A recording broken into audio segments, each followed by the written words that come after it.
Okay. All right. So, welcome everyone. It's another episode on talking about God. And today I have Hunter Coach with me. Some of you might know him. He's written a book called Conspiracy and the Subject.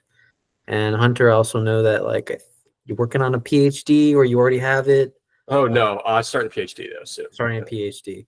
Okay. So, yeah, just elaborate on Yeah, what you've been working on and everything. yeah, sure. So I'm currently completing my second book. It'll be published by Width and Stock Publications, which is a pretty, most people that are interested in sort of scholarly Christian work, they're familiar with that publisher. And it's going to be on Christian universalism, the idea of universal salvation, and that should be coming out the end of 2024, so the next month or so. That will be out. And yeah, other than that, I am currently graduating from undergrad this December. Once I graduate, I am going to go into New Testament scholarship. I've already sent my applications out for graduate school and all that. So currently just waiting back to hear. I will hear back from them around March. And if yeah, so that's the path forward right now. Until March, I'm just working kind of jobs here and there. Until the fall, I'm working jobs here and there, and yeah, that's it. Great. So, yeah, I do know this about you. Yeah, because you do a lot of work on Christian universalism, Mm-hmm. salvation, and stuff like that. So, how can we connect this to how you grew up? Did you grow up Christian? Yeah, so I can kind of talk a bit about that. Mm. Yeah, so I grew up in a Methodist Christian household. All of my, I'd say, probably about every Sunday from age 0 to 16, I was at church. And yeah, I mean, it wasn't, once I was 12, it was sort of a more forced thing. I didn't want to go. I didn't want to be there. I didn't like it. But I was still made to go until I was like 16. And then at that time, my parents were, all right, fine. You don't want to be there. You're just going to make us miserable if we keep forcing you. So you don't have to go. I feel like a lot of teenagers go through that. But yeah, I mean, when I was like 12, I sort of just completely fell out of the faith. I had no desire to be Christian. Yeah, I mean, it was just sort of this existential struggle that I had at age 11 or 12, which is something you probably shouldn't be doing, but so I just completely fell out of it and just started to grow contempt towards it and just didn't really want to associate myself with Christianity at all. And being forced to continue to go to church probably didn't help, right? When you're forced to do something you don't want to do, it makes you have greater contempt for that. So that's sort of the environment that I had past age like 12 through 16. Once I was 16, I went my own way and I immediately started diving into the atheist side of YouTube, because once I figured out that I am going to identify myself as like an agnostic atheist, okay, now I have to defend myself, right? To defend why I believe what I believe. So I started diving into the atheist YouTube around 15, 16. Watched, all Cosmic Skeptic and then couple of other big atheist YouTubers. I wasn't reading much at this time, so I wasn't reading anything. I was just watching YouTube. But yeah, I kind of was like, all right, these arguments they convinced me, so I'm not going to be Christian, and I'm happy where I am. So that's kind of how it remained, I'd say, until like around age 19. Age 19, I started getting more into philosophy, specifically ontology and philosophy of mind, and I started to have trouble trying to explain consciousness. That was something that I was really struggling to explain under a materialist worldview. And I just started doing a little bit of research here and there. This time I was reading, like 19, what was I reading? Yeah, okay, yeah. At 19, I was reading Freud, and I was starting to read Baudrillard and some of these French guys.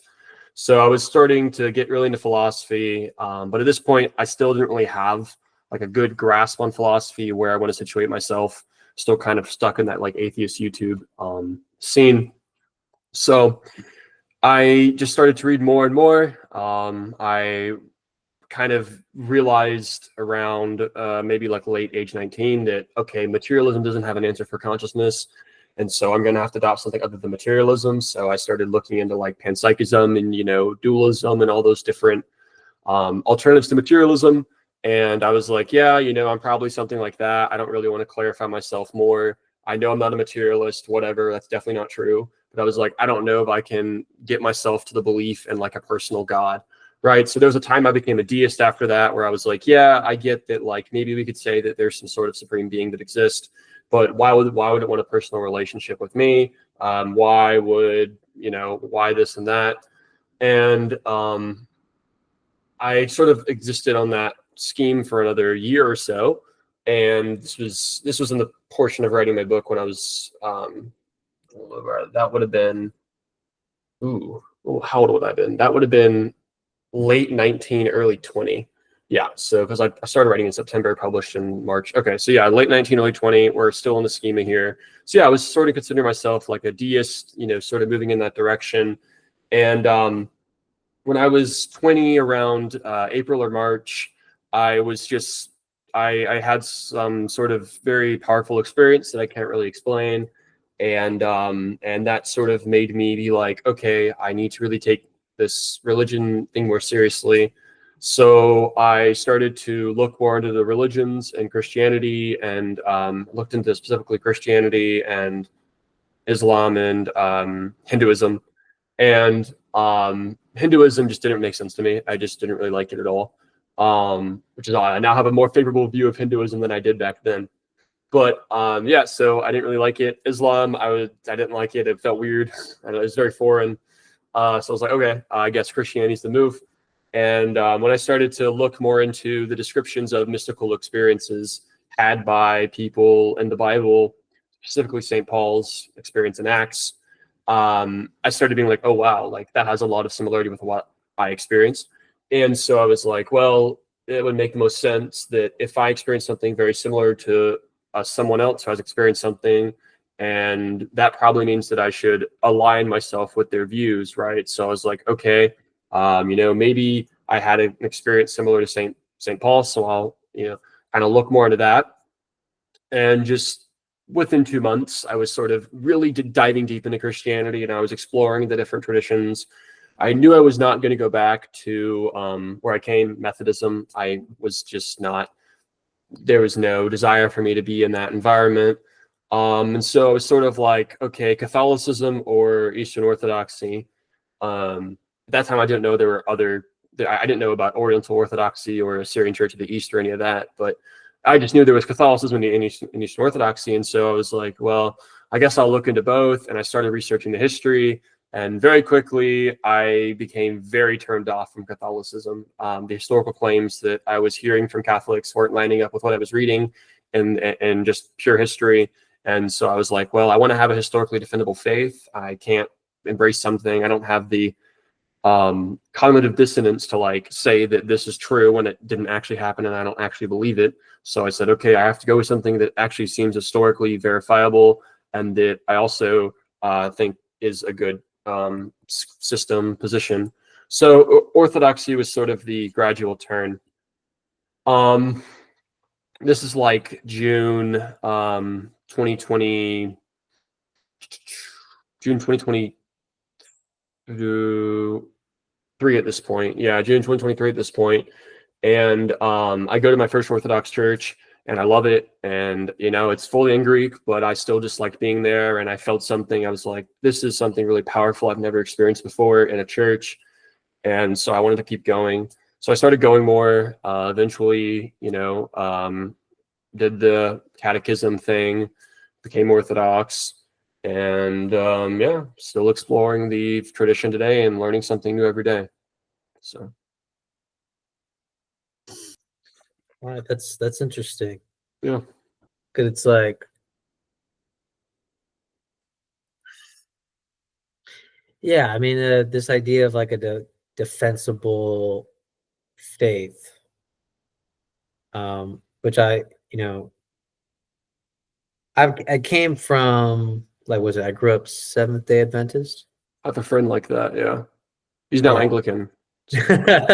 Yeah, I mean, I'm probably at that point where I probably would prefer something like Catholicism, Anglican, or Orthodox. Yeah, he's Romanian. So he's from a family that was pastors back to like the early 20th century when they started doing missionary efforts in Romania.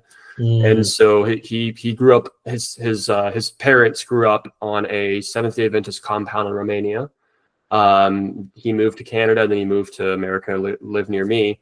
But yeah, he has a very deep history with Seventh-day Adventism.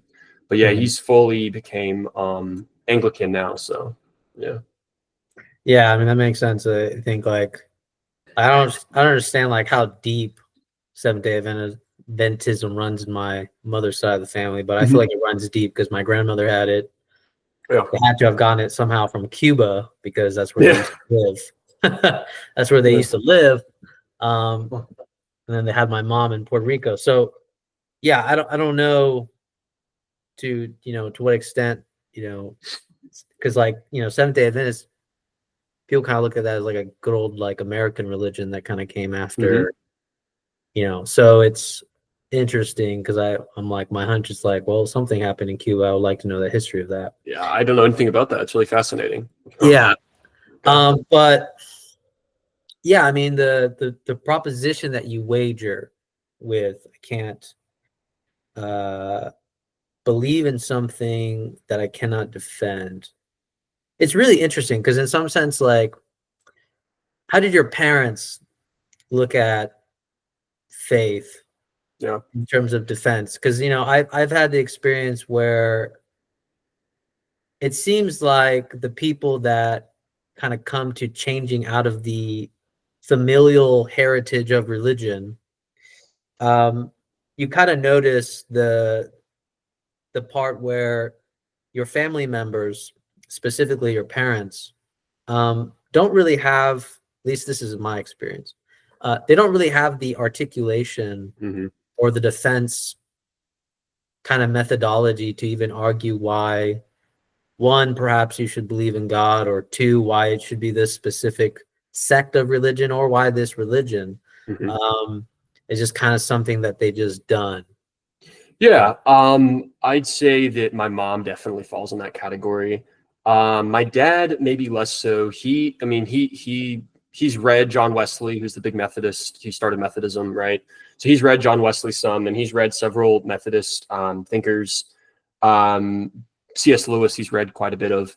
So he likes reading, and he's not articulate, but he's read the Bible quite a bit. He ran discipleship and studies and all that for his church for a long time. But it was definitely a inability to defend, like, I guess, specific claims I was wondering, right? Like, if I asked him to maybe give me a historical defense of the resurrection, right? Like, what's the best argument for the resurrection, and why does this explain the evidence better than there not being a resurrection, right? That's something that I think that many people would be unable to do as Christians. And I think that, unfortunately, that's one of the things where I was like, oh, that doesn't make sense to me as a 12-year-old, right? And not having anyone to explain it to me. So yeah, that's sort of where I would think he falls more into, where he can kind of give you a bunch of stuff from the Bible, and but when it comes to maybe defending why that is true, that's probably where he would falter more. And I think that most Christians probably fall in that category. Those who go to church, those who read the Bible, they can tell you stuff from the Bible, but when it comes to the defense of, its historicity or whatever, that's where it starts getting difficult. And I think that's why I'm going into New Testament scholarship, is because I enjoy the historical debate and defending what's in the Bible, right? So yeah, because it seems to make sense where certain forms of apologetics kind of follow kind of circular logic. Yeah. I believe this to be true because my interpretation of the Bible says it's true. Yeah. Kind of thing. Okay, yeah, all right, I see where you're coming from. Yeah, I mean, I agree. I think probably a good chunk. I mean, I've watched a crap ton when I became Muslim at a certain point. I mean, I'm no longer Muslim, but did you become Shia or Sunni? I mean, honestly, the dominant sect in America is Sunni, so it's kind of hard. It's kind of hard to just like fall into like a Shia kind of thing. And it's funny because even when I was getting into Islam, I didn't even know about such divisions until after I was already committed as a Muslim. Interesting. Yeah, Did you because I actually want to hear about this more. This is yeah, yeah, this is really fascinating.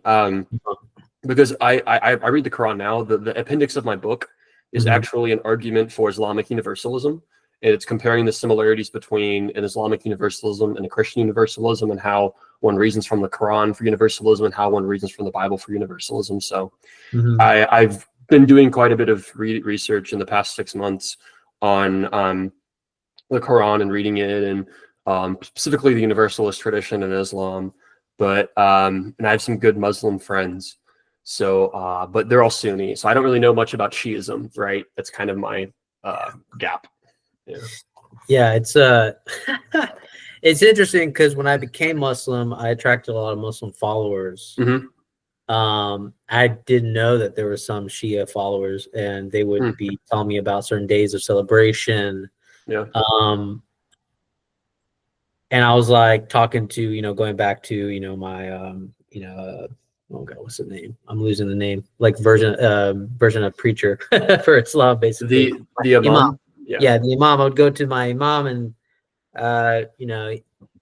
they tried to kind of water it down for me Mm-hmm. as a convert because Yeah.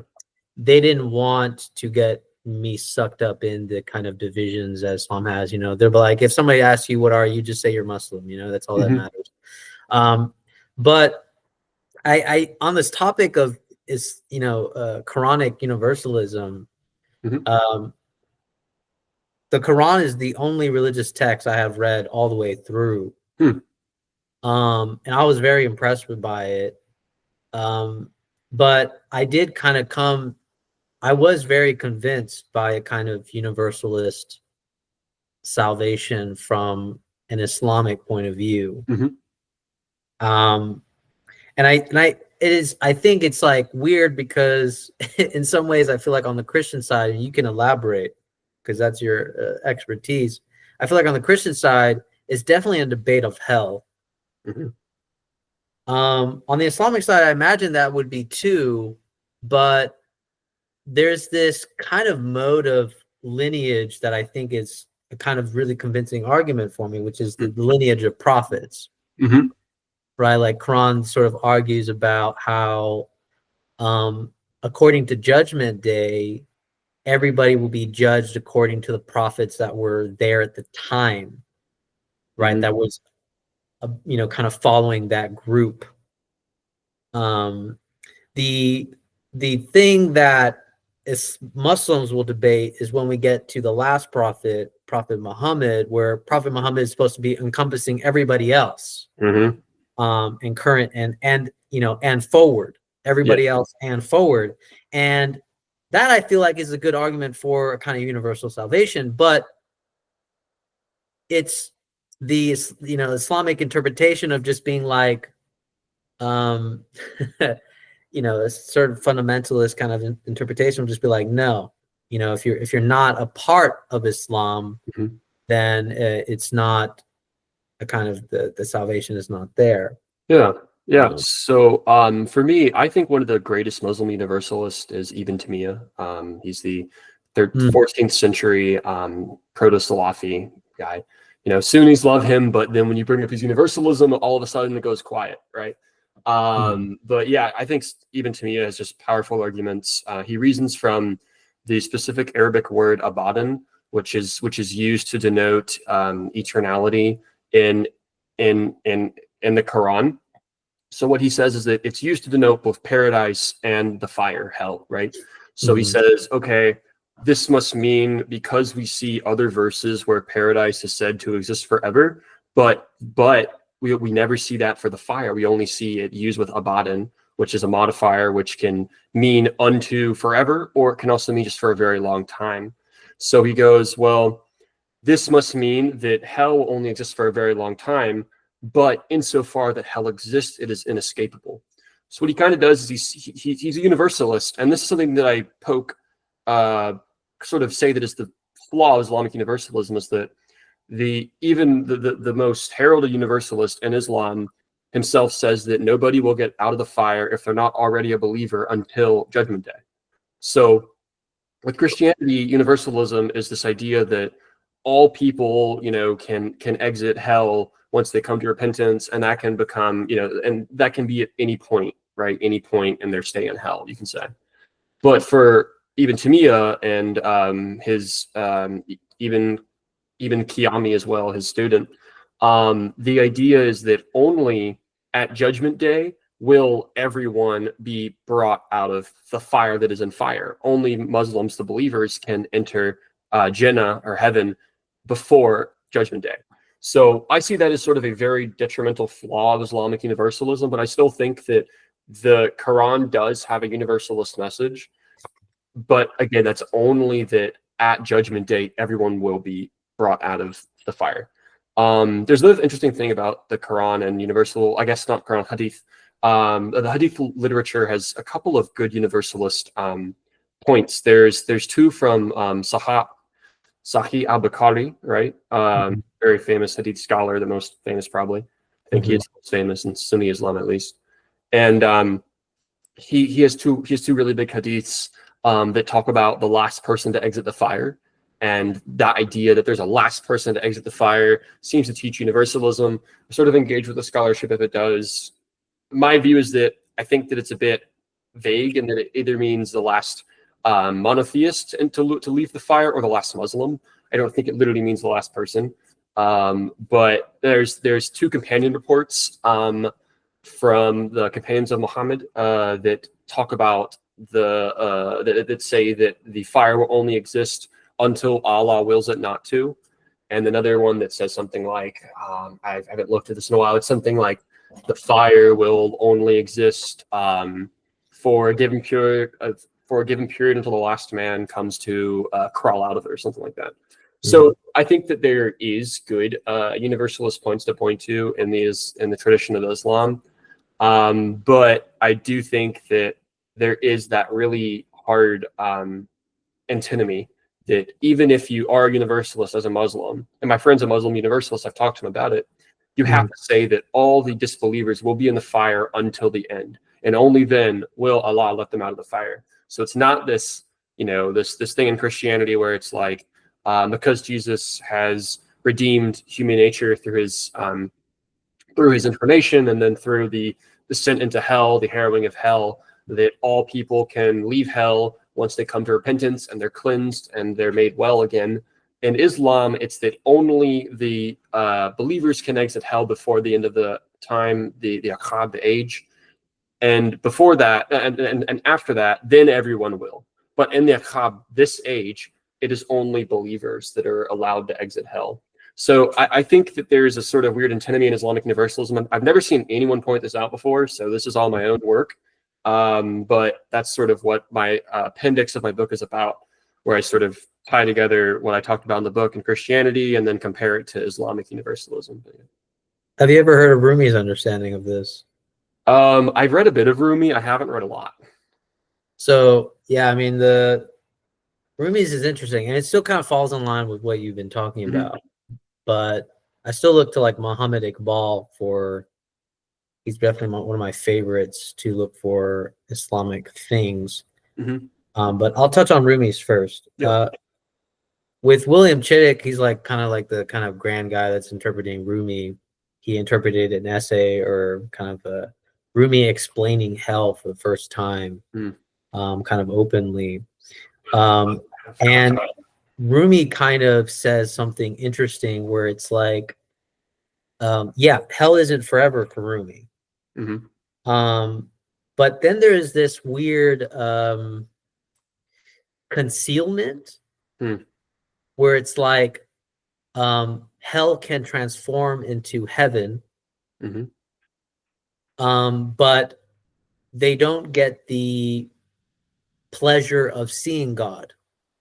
And the reason why they don't get the pleasure of seeing God is that fundamentally would cause more suffering because of the existential guilt of their failure.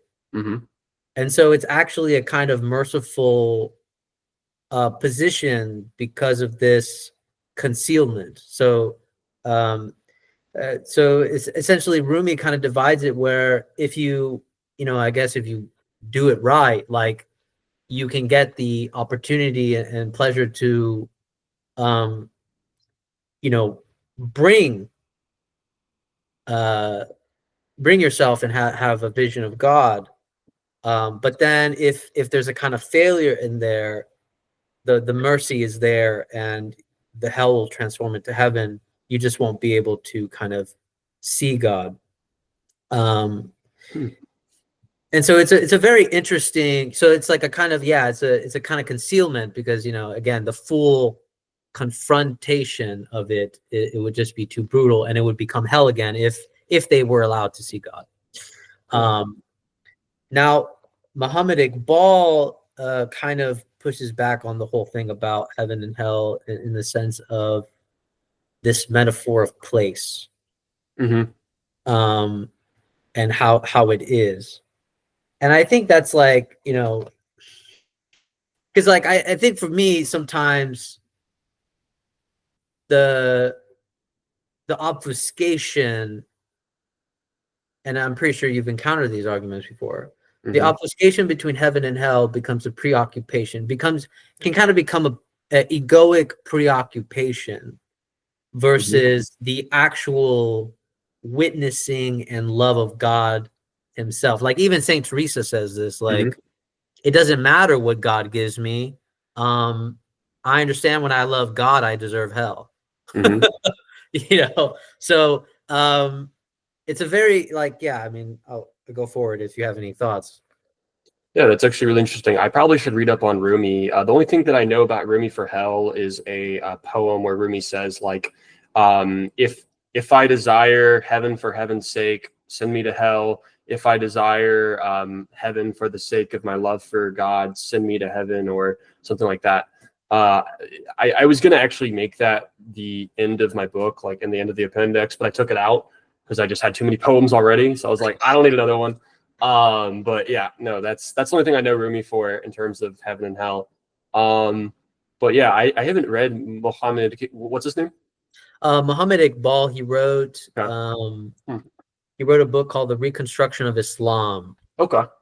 And it's kind of his Yes. broader critique against Muslims in general. Okay. Okay. Yeah, I really need to read more like recent Islamic work. I've really only done the Golden Age stuff, and then like Ibn Taymiyyah and then his disciples, and stopped there. Like I really haven't read other than scholarship, obviously, but like in terms of like Muslim theology and stuff, I haven't read anything beyond like the 14th century. So this is good. This is something good I can look into. So I'm looking at that.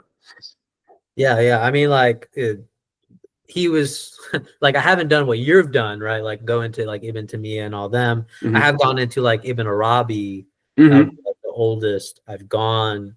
And he makes obviously some very interesting points too. Mm-hmm. But yeah, Muhammad Iqbal is kind of like my first. He was actually the guy that got me into philosophy, Interesting. because he just name dropped so many people in his kind of like lectures, Okay. Whitehead, Nietzsche, everybody.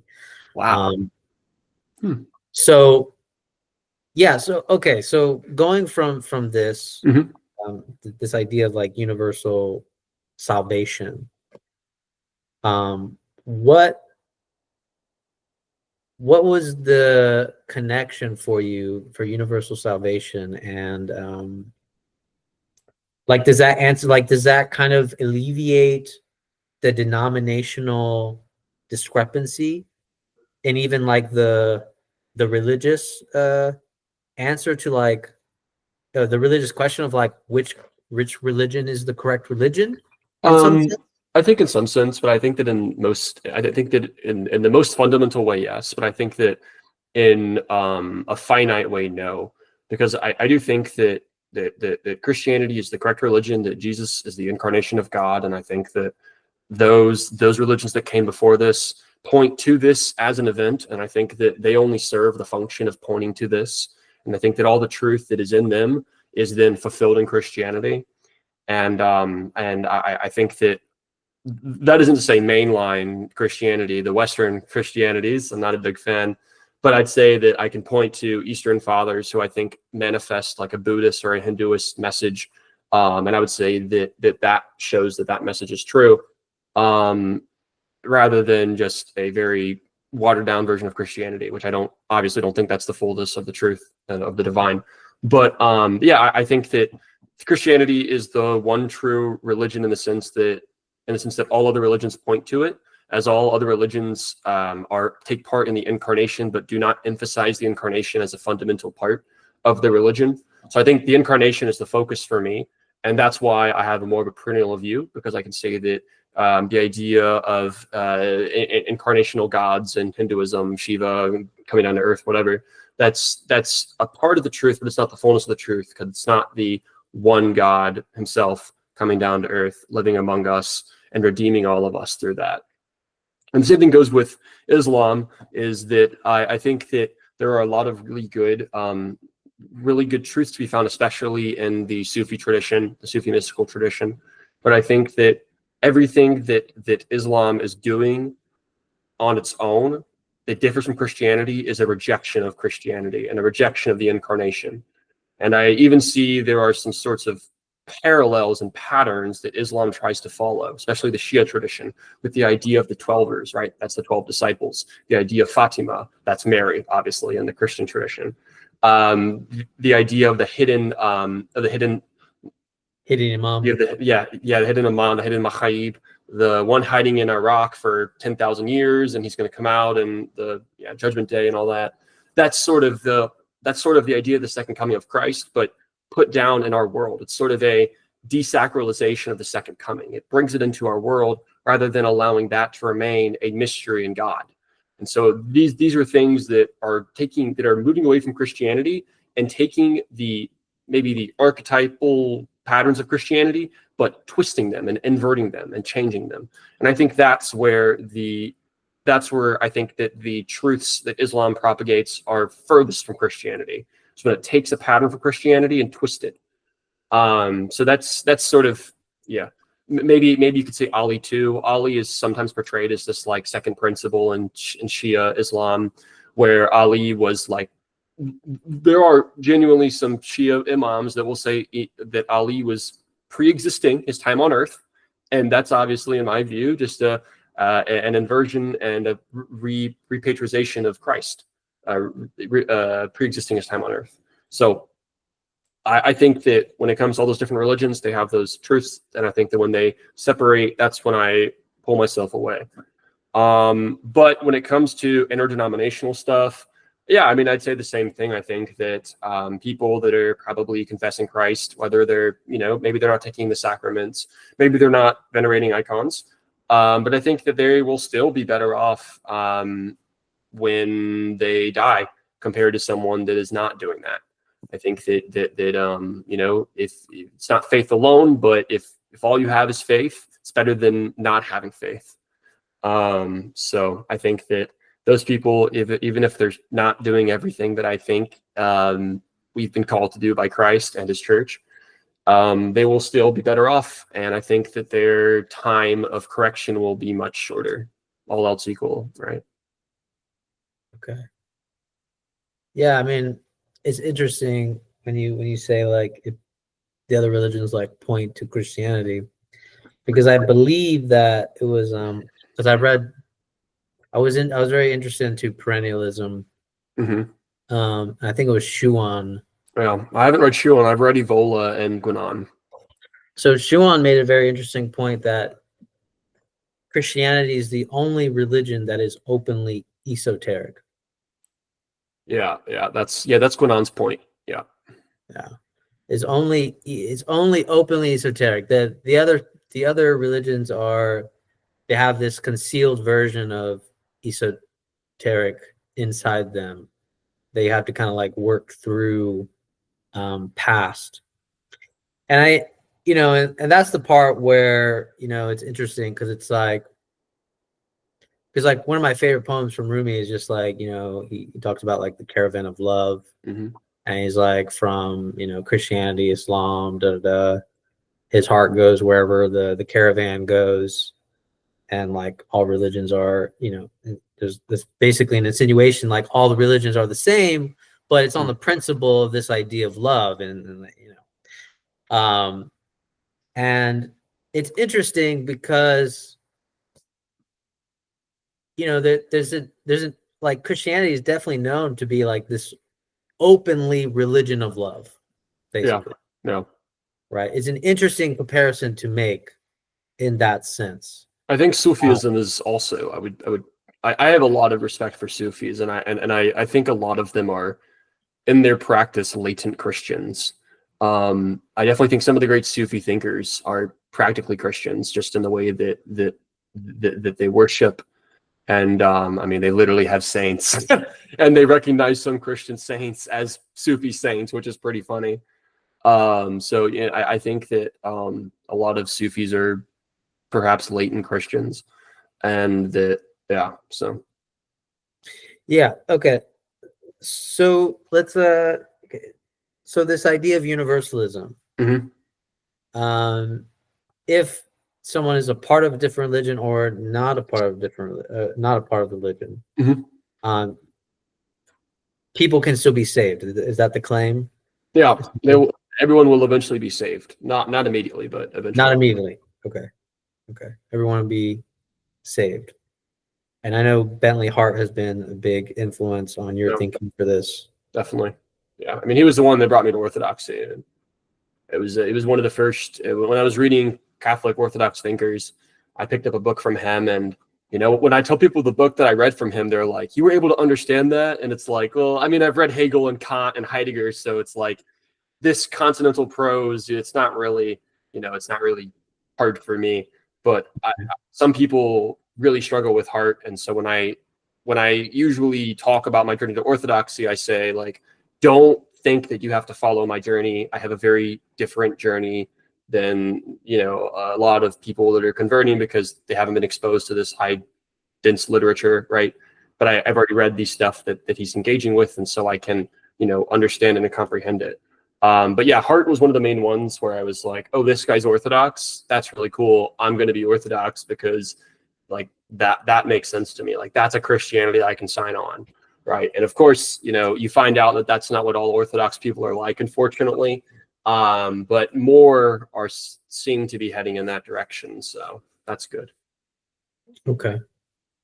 So do you think this universal salvation, what's the consequence between this denominational discrepancy?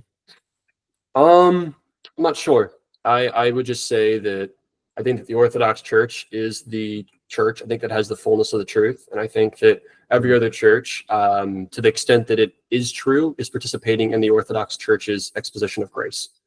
And so that's what I would say. I think that Catholics have a lot of truths in Catholicism, but I would say that those are only true insofar as it's participating in the grace through the Orthodox Church, the church. So, yeah.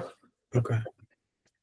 Okay. So another question is, how do you divide between, because this can be tricky for people. Mm-hmm. How do you divide between like a cultural God and God as such?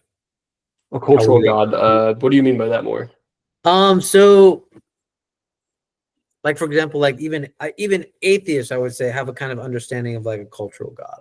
What do I mean by that? Is that it kind of, they are unbeknownst to themselves kind of echoing forms of theology that are historical, but they believe that by refuting these historical forms of theology without them actually knowing that they believe that they are refuting God in himself.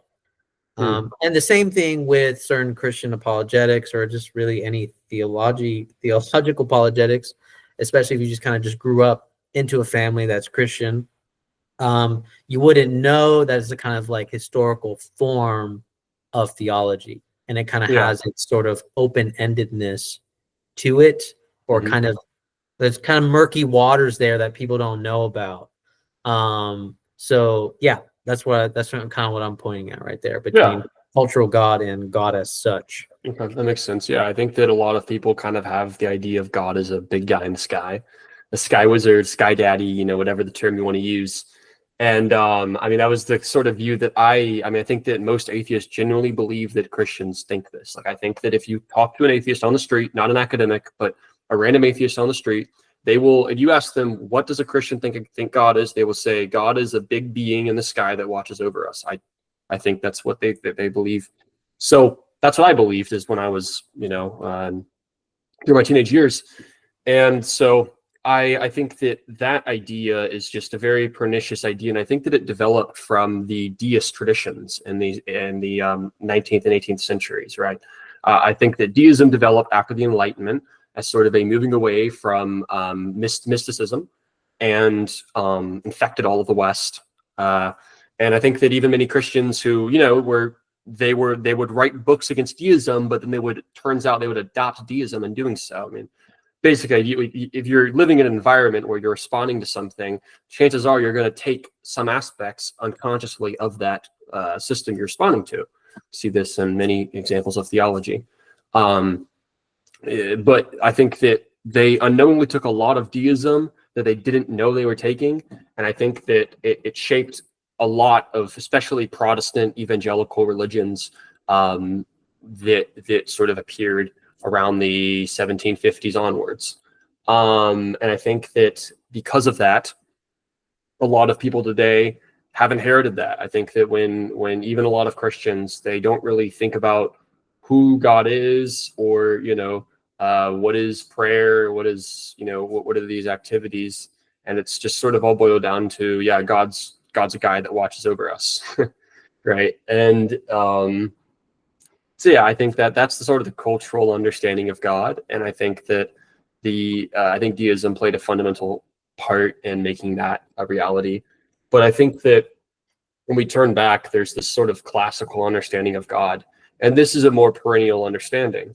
It's represented in the in Hinduism. It's represented in Sufism. It's represented in Eastern Christianity, especially in the Syrian and Greek traditions. The idea of God as these divine names, these divine terms, express God fully and sort of imply the other terms in doing so. I mean, the most famous example is from Saint Dionysius the Areopagite, that God is love, he's mercy, he's truth, he's goodness, he's beauty, he's consciousness. And then you sort of get this idea as well from some Hinduist traditions, other Indian traditions, that the one is consciousness, bliss, and pure being, and all being is itself participation in that being. And you do see this in the New Testament as well. Even looking, not even looking at certain Christians later in the 5th, 7th centuries, but the New Testament itself, you see Paul say in Acts 17:27 that that in God we live, move, and have our being. He says, "Ekomen enai imos." In God we live, move, and have our being. Have our being. We literally have our sense of existence in God, and I think that's just a really fascinating part of Paul that we really forget a lot, is that we truly are just participating in God, and that is a much more of a perennial truth, like I said. And you can tie the Neoplatonists into this as well, but they had a non-personal understanding of God. But I think that they are a fundamental, maybe, exposition of this truth as well. So yeah, it's almost like as if when we're talking about God, it's almost trying to we're the fishes in the fishbowl, unbeknownst to ourselves that God is a part of this very fishbowl that we participate in our being in, without really being he's fully out there, or fully above us. Yeah, and I think that this is something that the incarnation, going back to that, sort of reveals. The incarnation reveals that God has always already been present in the world, and has always already been connected with humanity in a deep relationship. And so it is only through the recognizing the incarnation as an archetype of this, as a sort of exposition of this truth that God and humanity are connected, that God and his creation are connected, that I think universalism begins to make sense. As the incarnation, I think universalism is the only logical and biblical understanding of the incarnation. it doesn't make any other way, is that if all people are united, if Christ has united all of human nature to himself, then all human nature will be saved. And all persons who have that human nature will eventually come to realize that salvation has already been laid out for them, right? That's not to say that because Christ has united human nature, all persons are therefore saved. That's a Nestorian fallacy, right? Where I'm not separating person and nature. I'm saying that because Christ has united human nature, it is in our nature that we have salvation set out for us.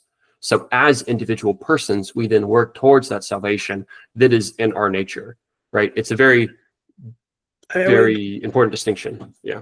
No, I mean, well, I mean, for me, this is an easy distinction because, like, was it Zen Buddhism makes it easier, right? Like, it's kind of like this idea of you already have nirvana, you just need to realize it. Yeah, it's a realization. I love that term. It's actually a very Hegelian term as well. Sort of like the retroactive realization that Hegel uses.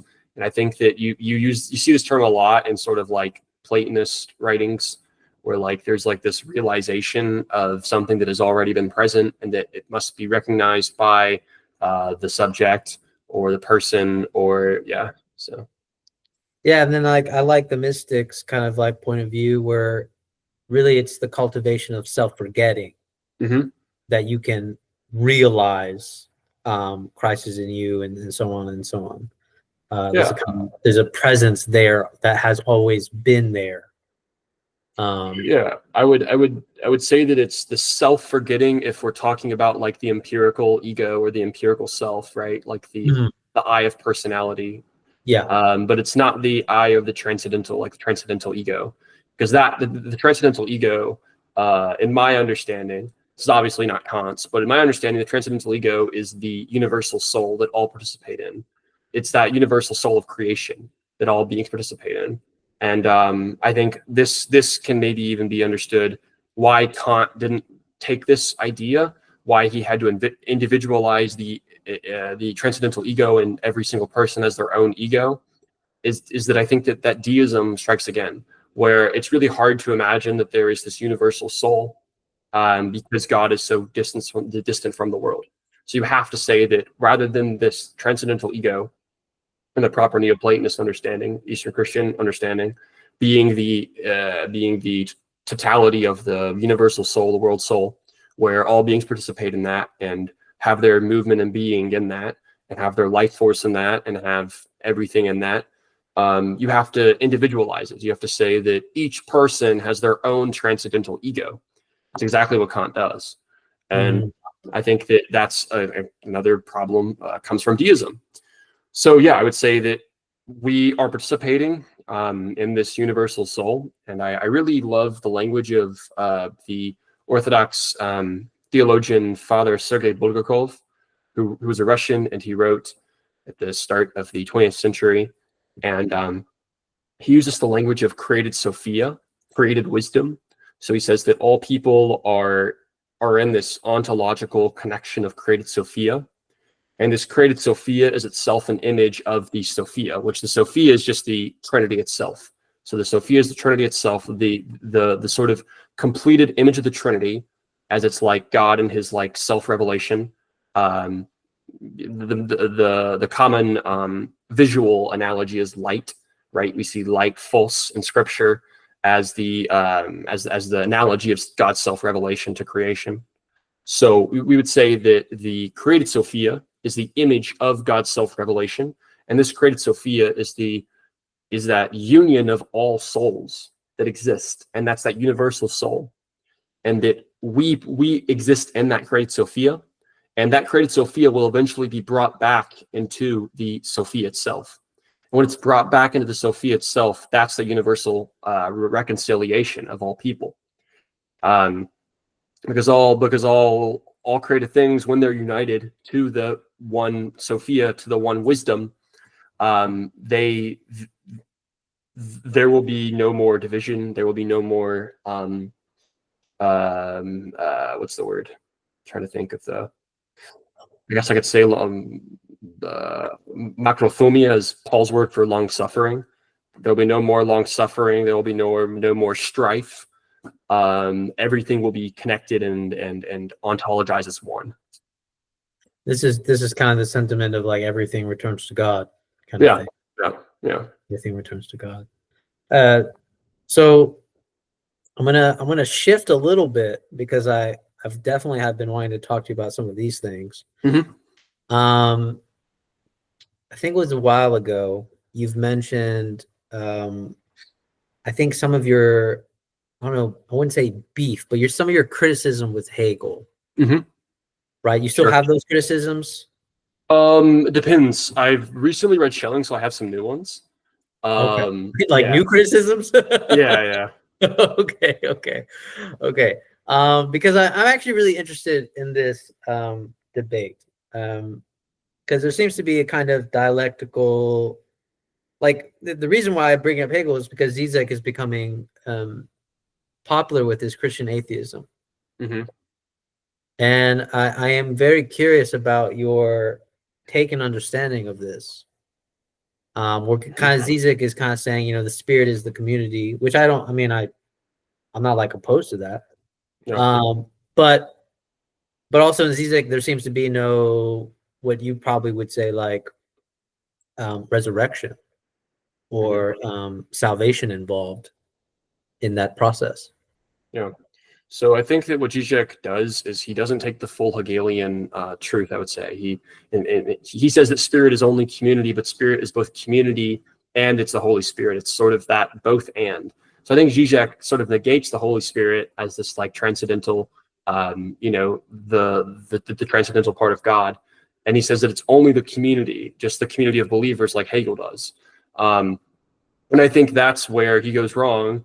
And where I think Schelling would go right here is that Schelling would go further, and Schelling would say that the Holy Spirit is the community of believers, but it's also that which is propelling them, which is the necessary movement of history realizing itself. So that's sort of where I think that Schelling can kind of come in against a pure, what's the word? I'm stuttering. Immanentized Zizekian understanding. I was trying to think of the word. Yeah. So I think that's where Schelling could come in here. And I think that when it comes to Zizek's understanding of the cross, Zizek always focuses on the it's the my God, why have you forsaken me? Right, that line. And I mean, from a New Testament scholar's perspective, that is very, very difficult line to like kind of understand, because it's sort of it's juxtaposed between different sayings of in Matthew where it's said. It's juxtaposed with 10 verses earlier. I was reading this chapter today in Greek. It's 10 verses earlier. There's the idea that Christ is he's ekparion. He's mocked. He's being mocked by the soldiers, and they're mocking him, calling him like the Son of God. They're saying like, if you are the Son of God, ei ouioton theo, and then they're like, okay, do this if you're the Son of God, save yourself, so sonimon, and he doesn't, right, because he's on the cross. So there's this mocking going on, which seems to show that the writer is trying to say like the writer wouldn't put the word Son of God in the opponent's mouth unless the writer believed that Jesus was the Son of God. So it's very interesting how then after this high Christology statement, you get the my God, why have you forsaken me, right? So I think it's a really interesting thing, and I still don't really know how to explain that in the context of Matthew as what we know about his other Christological assertions. But in terms of Zizek's understanding, Zizek would say that my God, why have you forsaken me is sort of the Jesus embracing the nothing, or embracing the he uses a good term here. Did you know the word he uses when he says like Jesus is encountering or embracing the probably the void. I don't know. He likes void or abyss or something like that. Yeah, that makes sense. Okay. Yeah, I was thinking that's Badou's language. He probably uses that too then. Okay, yeah, the abyss or the void. Yeah, Jesus is like embracing the real. I was looking at the Lacanian word. Okay, yeah, that was it. Yeah. So Jesus is embracing the real, the symbolic order is crashing down, and that's sort of Zizek's reading of it. Yeah, I think that just I kind of take the view of the cross where I mean, I think that this is something that John Milbank critiques Zizek for, is that Zizek has a very Protestantized understanding of Christianity. So for Zizek, Protestantism equals Christianity, sort of for Hegel, Protestantism equals Christianity. So Zizek focuses a lot on the cross and doesn't focus on the incarnation, doesn't focus on the resurrection as much, right? But Dewey focuses on the resurrection, but still doesn't focus on the incarnation as much. So they both kind of have this very Protestantized understanding. For Eastern Orthodoxy, and I grew up increasingly Catholics as well, the incarnation is the focal point, right? That's where all the haymakers and the events happen, right? The resurrection is sort of a fulfillment of the incarnation, and a follow through of the incarnation. But the resurrection in a vacuum doesn't make sense without the incarnation, and the death on the cross doesn't make sense without the incarnation. So I think Zizek reads the death on the cross too much, doesn't take enough incarnation to account. So I think that's sort of where his Hegelian understanding comes in. He kind of neglects the incarnation altogether, and says that we're just going to focus on the cross and the death. And he also doesn't do the resurrection. He talks about how he focuses on the negation rather than the affirmation, right? The Badu comes in and says, well, I'm focusing on the affirmation of what the resurrection means. So you sort of have that debate that they've done before in various texts. But yeah. Yeah, I mean, like like this is just like my interpretation from like, because when you say like, Jesus got a very Protestant kind of theology, I mean, I think that's why it makes sense to be able to lean into like kind of Christian atheism, right? It's like, was it Hitchens that said that, I just believe in one less God. Like, I just don't, and then also to me, it makes sense of a kind of movement in what we would call spiritual, but not religious. Because to me, I mean, I hate I feel like I hate like, kind of like making Protestantism kind of like the scapegoat for all this, but it really kind of, I think, just innocently by consequence sets up this framework where if there is no tradition and it's just the Bible itself, sola scriptura, for me, it's not much of a stretch to go from that kind of logic to a kind of spirituality without religion, because it kind of does the same logistical move. What's the same logistical move? It says, I am the authority from which I interpret. And so it's easy to go from a spiritual, not religious, because now you're doing away with the authority, because the institution is the authority, even though Protestantism, kind of minimalized that authority to the scripture. But even that minimalization wasn't enough. So spiritual, but not religious, kind of moves away from that and says, religion is no longer my authority. Right. And I just kind of see, it's a very interesting kind of historical development of just like, kind of just by consequence, I would say. But I've also been interested in like how Thomas Merton has been noticing this movement of kind of neglect of spirituality. Right? Like the kind of lack of this kind of overemphasis on rules and legalism in the church has kind of neglected the fundamental principles of what we call spirituality and its guidance.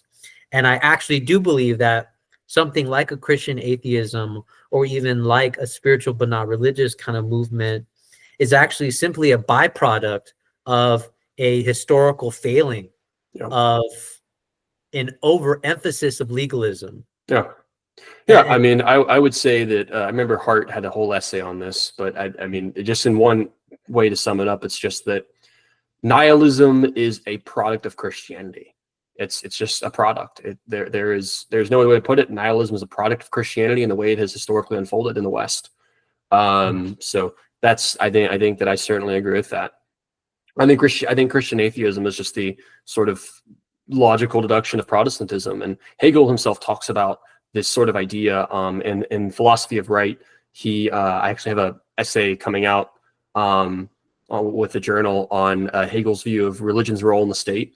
And one of the things I talk about is how Hegel says that the Bible under Lutheranism becomes a sort of toolbox where you take out what you want and you leave what you don't want, right? Like the tools for the need. So let's say, classic example, you're creating a bookshelf, you need a hammer and nails, right? Let's say you're trying to justify this or that belief about social issues or whatever. Hegel says that for Lutherans, it just becomes like the Bible is a toolbox. You take out the verse you need, and then it's gets to the idea of proof texting and the critique of proof texting and why it's not a good, valid hermeneutic. But Hegel's right here is that it sort of becomes the Bible becomes a toolbox. That's the only toolbox you'll need, and everything else is just sort of thrown to the wayside.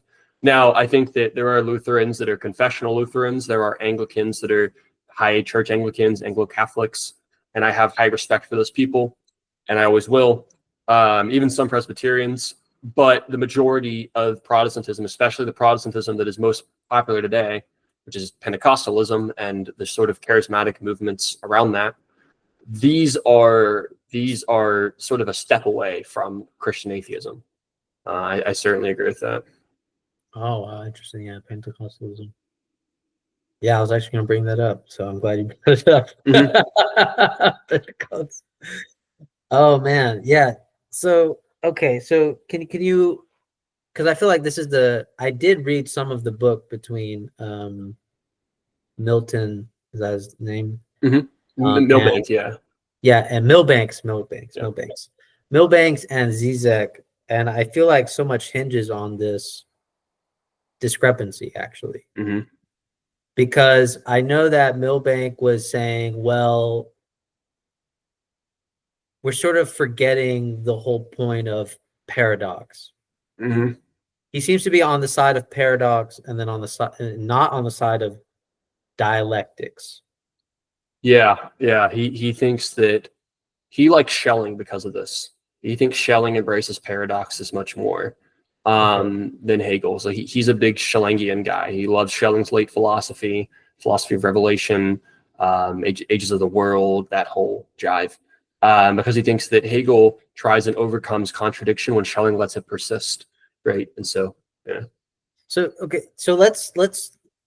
I find this this is the part I think I want to go on tap into. Okay. So, what is, in your experience, the consequence of this debate? Like, what hinges on this debate? Like, what is, for just like a layman, right?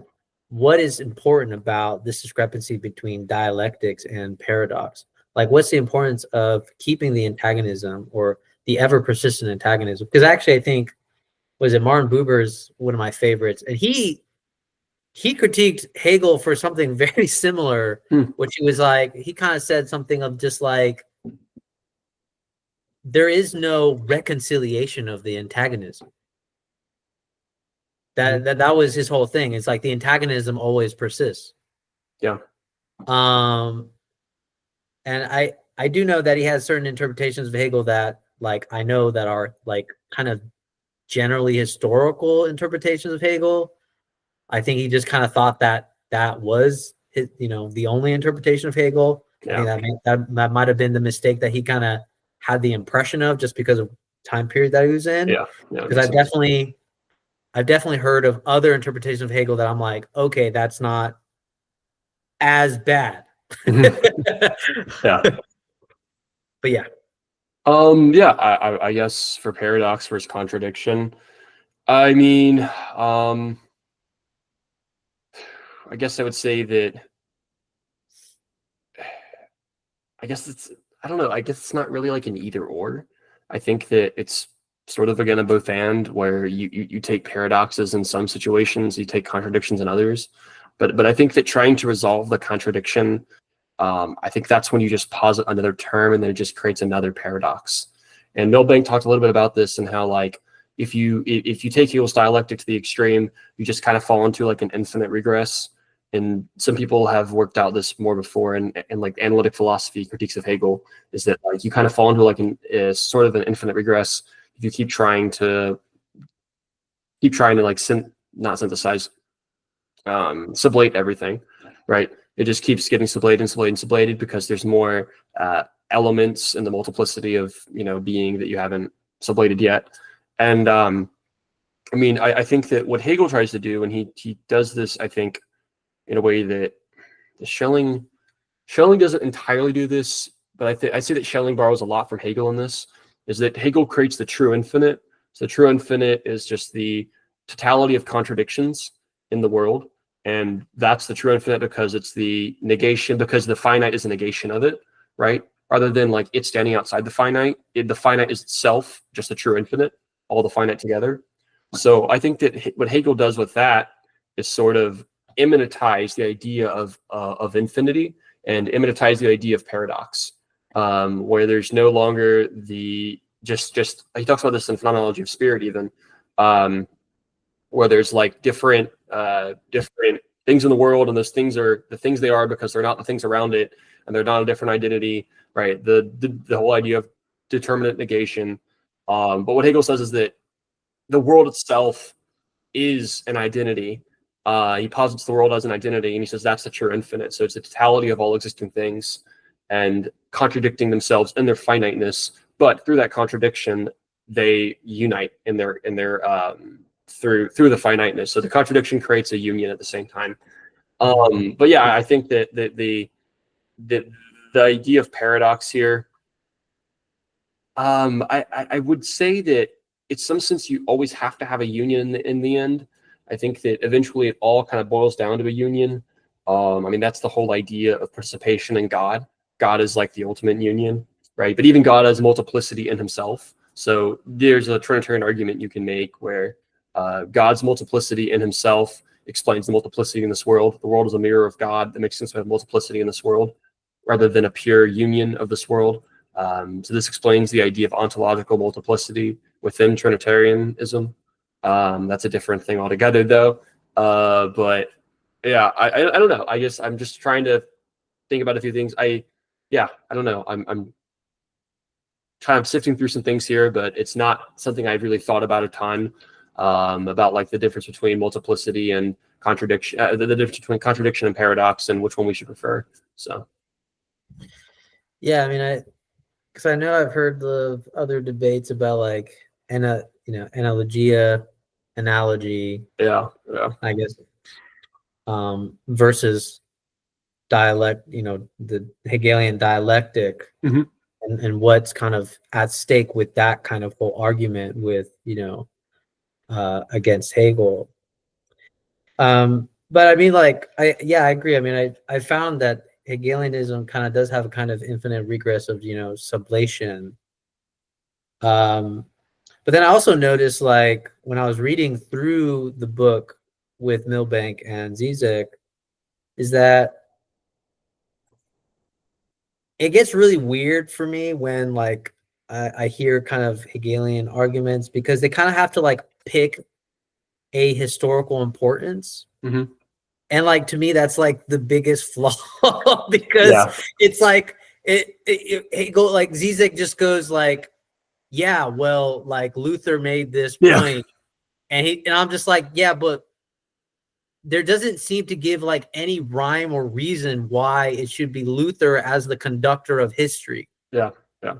Right. And it kind of like, I think it kind of just like negates this kind of like historical, it seems to hide this historical kind of like argument where it's like we're trying to argue who's historically important and who's driving history. Mm-hmm. And that to me is the most ambiguous part about like Hegel's dialectic, is that even though I could probably agree with the fundamental movement, is just when we start talking about particulars, I always question why that particular, and why are you saying that particular is the one that's driving this history? Mm-hmm.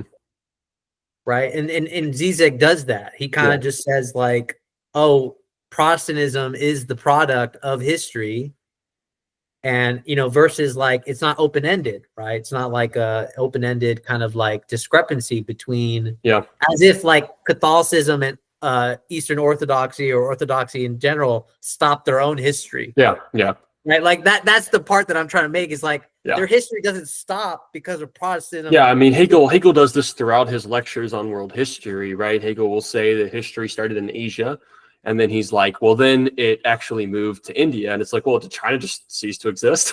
It's like, it moves to India, then it moves to Egypt. Okay, wait, does India and China no longer exist? Oh, then it's in Germany. So what happened to those other places? They're just not existing anymore. And this idea of the world spirit like taking over a certain people. In there are some ways where I get what he's talking about. Like Napoleon taking over Europe was the most notable thing happening in the world during that time, I think. It's fair to say that. During those years when Napoleon took over Europe, I don't think China and India were having as much craziness going on, or Africa was having as much craziness, right? So that makes sense to me in some ways, but I think that the totalizing view that like we can point to a certain point in Indian history and goes, that's where the world spirit stops, move to Egypt at that point, right? And so I think that that's sort of where I distance myself from Hegel. And Schelling does the same thing too, but perhaps to a lesser extent. He doesn't focus on specific events. He focuses on like mythologies and ideas, which I think is more interesting, and I think it makes more sense when he talks about the movement of Greek mythology to Christianity, and how Christianity, lapped up those elements of Greek mythology and sort of took them to their furthest conclusion, and the idea of gods becoming men became the man god, and that's Jesus through the incarnation and stuff like that, which I think Schelling spells out better than Hegel, but he still falls into this sort of arbitrary decision about where history begins and where it ends and picks up. And So I'm glad I got to bring that up, because I've always been like I thought Milbank's he didn't I don't know if he directly pointed that out in the book, but like just reading the conversation between him and Zizek, I was like, Zizek really is just kind of making these really arbitrary historical points where he's like, this is how it starts. And I'm just like, I don't understand how he gets there. That's funny. But so shifting, because I think this was good. You read some Freud, right? You said you got into I read Freud. a lot of Freud, yeah. You read a lot of Freud. I've been thinking about this too. So I've read some Lacan, not a lot. Mm-hmm. But I've probably read a little bit more Freud than Lacan. Again, still not a lot comparatively for both of them.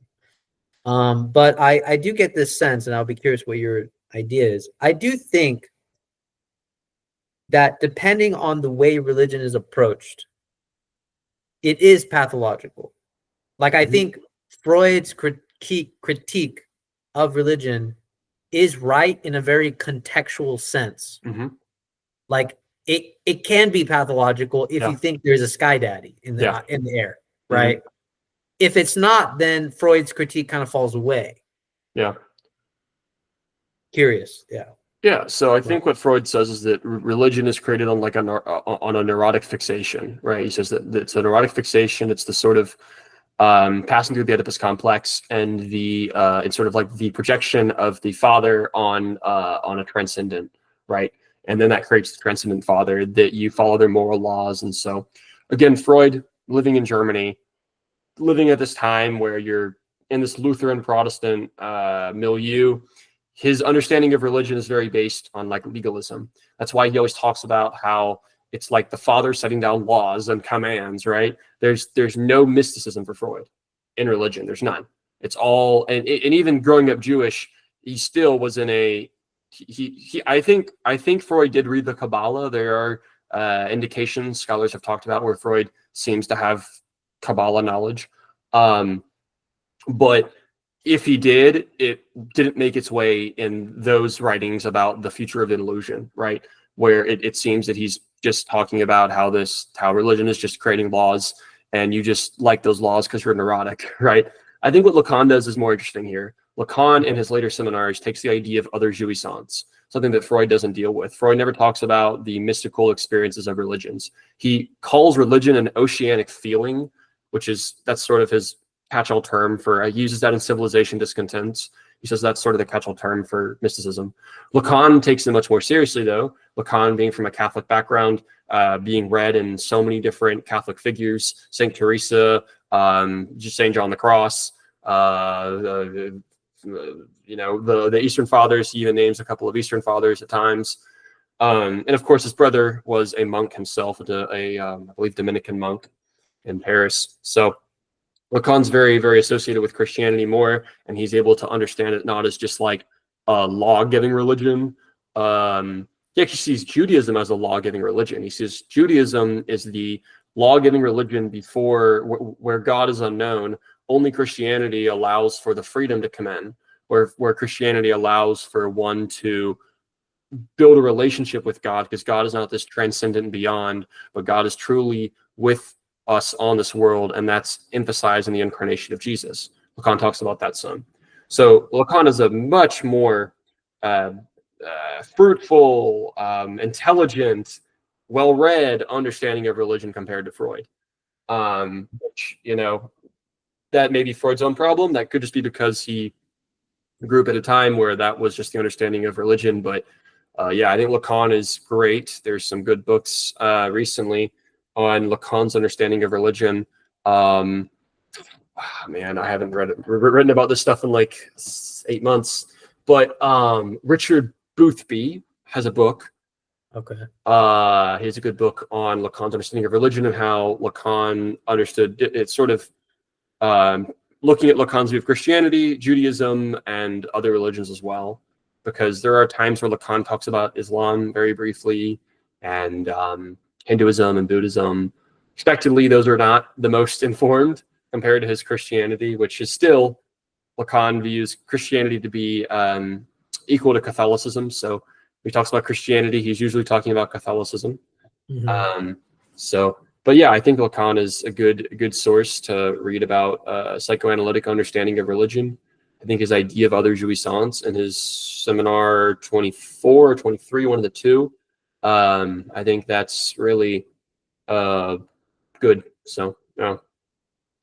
Yeah, I think I actually had a friend recently. It was actually Andrew Luber. It was one of my second talks on the series. He actually admitted that reading Lacan is what got him to believe in God. Actually, yeah, I believe it. Yeah, I mean, there's debate if Lacan himself was religious. There's arguments for and against it. The famous biography by Elizabeth Rudisindo, makes it seem he was very much not religious.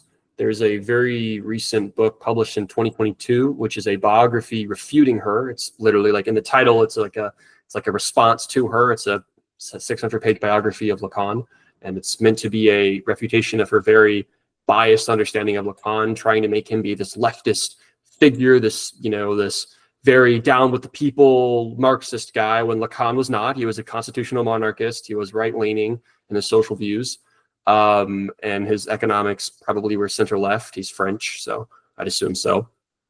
But yeah, there's debates if Lacan was religious himself.